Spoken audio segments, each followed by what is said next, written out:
So you're an advocate of the electric vehicle. Tell me why.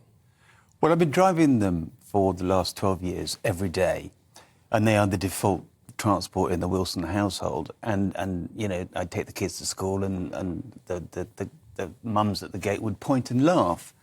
But here we are now, and the electric car I've got will do 300 miles to one charge and doesn't ever have to go to a garage. The tyres don't wear out. It's made of aluminium. It doesn't rust. So for me, look, it's a great thing. And I campaign for electric cars because I believe, and no car is green, Neil, absolutely. It's about air quality. The emissions from that car are zero. And all the research we have shows that these ultrafine particles that come from diesel and petrol have a really, really detrimental effect on our health. Alzheimer's, dementia, cancer. There was a study last week in California, asthma. So this has to be a good thing. But what about that when you factor in the energy in their production, which has to be factored in across the lifetime of the electric vehicle? And as I understand it, when you factor all of that in, and they're all burning, the production of electric vehicles is burning fossil fuels.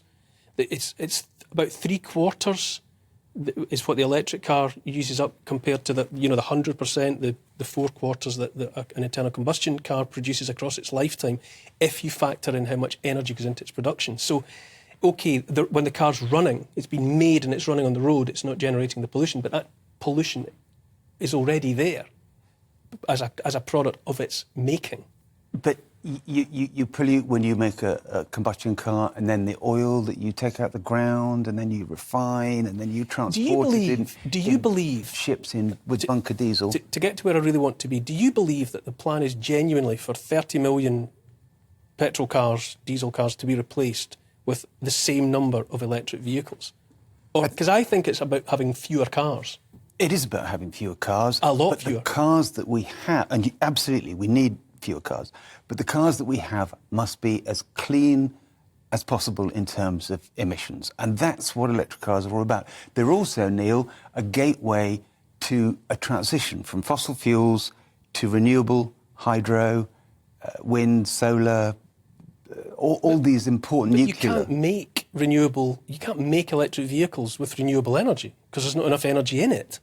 Well, so what happens when the first generation of electric... Well, I know you've been at this for a long time, but this generation of electric vehicles, when they come to the end of their lives, if in 20 years' time we've done away with the conventional energy supplies that we've been using up until now, and it's all about renewables, we're not going to have the energy, and we're also not going to have the necessary raw material to produce the next generation, the next iteration of those electric vehicles. But you can't say that with any certainty now without looking into your crystal ball. And the materials for batteries, yes, there's lithium and there's cobalt, and there are issues with those. But we don't know how much lithium there is in the world because we've only just started looking for it in the last 5-10 years. And there's loads and loads under the sea. So it's more mining, more ecosystems to be destroyed, more toxicity, more displaced people. Doesn't oil do that as well? Yes, but the point is that the green alternative, the electric vehicle, is being sold to us as a clean green alternative, and I say that's a bait and switch. It's a cleaner car in urban areas because of its emissions. No car is green, Neil, it's as simple as that. But these are greener than combustion cars, and that's the point. The carbon emissions you make from mining oil, drilling oil and mining lithium, we don't want that. But we will have better battery chemistries where you don't have things like cobalt. Even Bill Gates, in his book about how to cure the climate crisis, says that the batteries are almost at their peak now. You might get more from another generation of batteries, but you're never going to get the efficiency that you get from conventional fuel. Even Bill Gates concedes that. But he's not a battery expert, is he? It doesn't. He's not an expert on anything, but it doesn't stop him. This is nascent technology, Neil. So why are we trying to shoot it down when the goals are cleaner air, energy independence,